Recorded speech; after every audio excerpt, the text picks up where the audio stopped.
influence, whether sought or unsought, by the military-industrial complex.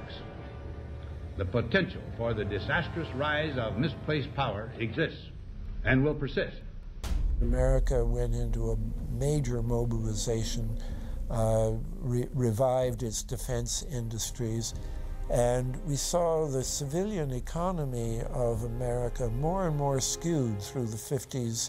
Already in Eisenhower's time, he could see it coming, that you were getting a larger and larger defense military component of the economy, which, unlike the rest of the economy, was very, very centrally organized about lobbying for more and more new weapons. It was the political skills of this military-industrial complex, which I think Eisenhower was really warning us about, and rightly. There is a military-industrial complex. Today, we see a situation where the civilian economy is really in tatters, and most of our civilian production has gone overseas to third world countries. What do we export? Our biggest export practically is garbage, but apart from garbage, we export military equipment. We have a special act which subsidizes, makes it possible for countries abroad to buy our armaments because it's too expensive to produce them for one country only. So we have become a very efficient military-industrial complex, but the civilian economy is only a ghost of what it used to be, and this has terrible consequences for democracy because it means that the power of this lobby is now sort of dominating what goes on in Washington. Through multinational corporations, global intelligence networks, out-of-control banksters, all under the veil of national security and black operations, the global elite have consolidated power on a massive scale over the last several decades. You see, global corporations not only fund and develop large technological and military projects here and abroad, they also own the consumer industry and production, as well as all of the important media. By owning the vast majority of what we hear and see on a daily basis, we have been manipulated on a mass scale as to regards to what we believe and desire, both socially and politically. Edward Bernays, the nephew of world-famous psychoanalyst Sigmund Freud, would study group dynamics and become the father of public relations. He authored the book Propaganda in 1928.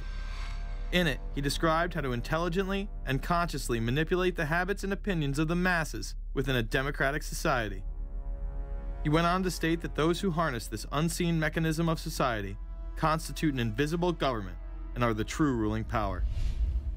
It is they who pull the wires which control the public mind, who harness old social forces and contrive new ways to bind and guide the world.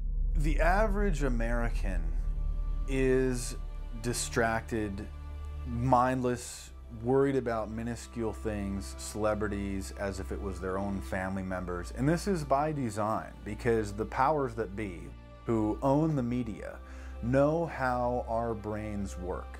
They know scientifically how the human mind functions. They know about sociology, and they are using the media, and have used the media for decades now, to entertain people with issues that don't really matter. When you have the big news networks covering celebrity issues as if it's the most important thing, it becomes the most important thing. And this is not by accident. This is to keep us out of the way. Because if you're worried about the latest celebrity death, or the latest celebrity couple, or the celebrity breakup, or your sports team having a shot at the Super Bowl or the World Series, there's so much information about those issues that can be discussed that will mesmerize people, and they won't know or care about the real issues that are out there.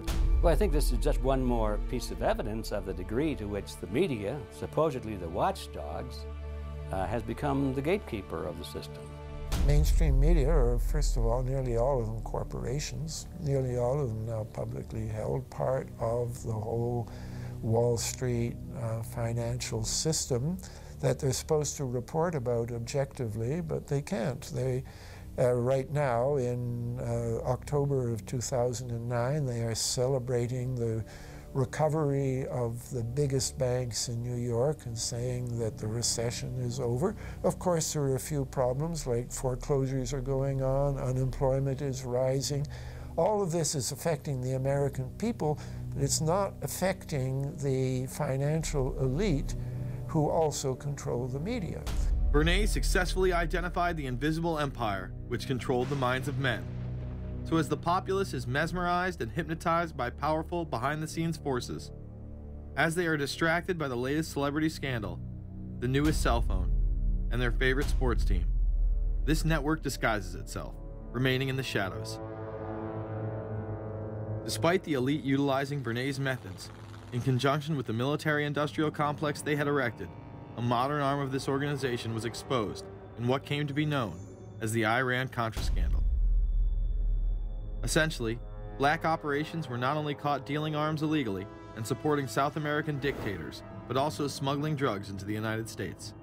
Iran-Contra was really the merging of two different programs. The first one was support for the Contras, who were, let's face it, a force of terrorists in Nicaragua trying to overthrow the Sandinista government. They were being secretly supported by the CIA, and at the bottom of the whole thing was drugs. Iran-Contra was openly exposed by massive network coverage. How was it that in 3 years, a network Washington set up to run arms to the Contras wound up running cocaine into this country for the most vicious drug cartel in the world? At the same time, we were supposed to be fighting a war against drugs. But by the same token, I also smuggle my share of weapons in exchange for those illegal substances, with the full knowledge and assistance of both the DEA and CIA. Betzner says that in 1983 he flew weapons from Florida to El Salvador and drugs from Colombia to the Bahamas on the way back. In 1984, he says, he flew twice from Florida to Costa Rica and back. We could bring back our own cargo, and they would arrange it, or we could bring back their cargo without ever having to worry about interception, arrest, anything like this, that everything was taken care of. What kind of cargo were you talking about? Drugs. Tolliver says he had 2 meetings with this man, CIA veteran Rafael Quintero. Then in March of 1986, he says he flew 14 tons of weapons down to Honduras, to this Contra resupply base set up by the CIA. We take off from Tegucigalpa, Honduras, and we leave. To? South Florida. Where in South Florida? We landed at Homestead. Homestead? Air Force Base. This is the plane Tolliver says he used. The plane traces to a company that had a State Department contract to fly humanitarian supplies to the Contras. In addition to that, 3 dozen sources confirm the basic scheme. We can now report that long before that operation began, there was another operation to provide guns for the Contras, which was also against the law.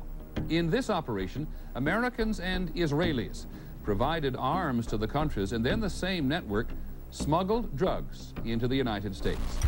The operation was launched in spring of 1983 at Washington's request, with at least $20 million of Israeli government money later reimbursed, we're told, from U.S. Covert Operations Fund. For about 5 years, people were flying arms into Iran, and most of them came from Israel. The Israelis purchased the weapons from Poland and Czechoslovakia and began shipping them secretly from Yugoslavia to Bolivia, and then to Panama. The Israeli liaison man there, this man, Michael Harari, until recently a close aide to Panama's strongman, General Manuel Noriega. You'd bring the ship into Colombia, you would load drugs aboard it, and you would bring those drugs back to Panama with you. But bringing that stuff into the United States, that was something else. I've never been so thoroughly disgusted with myself in my life. This network would also be involved in the October surprise. We really can't understand that unless we understand the so-called October surprise in the 1980 election, which is, I think, unquestionably Republicans, including William Casey, who later became Reagan's head of the CIA, negotiated with the Iranians for them not to release the hostages which were being held in Iran to Carter, but to wait until Carter was defeated and the Republicans were in. That is what actually happened, that the hostages were only released on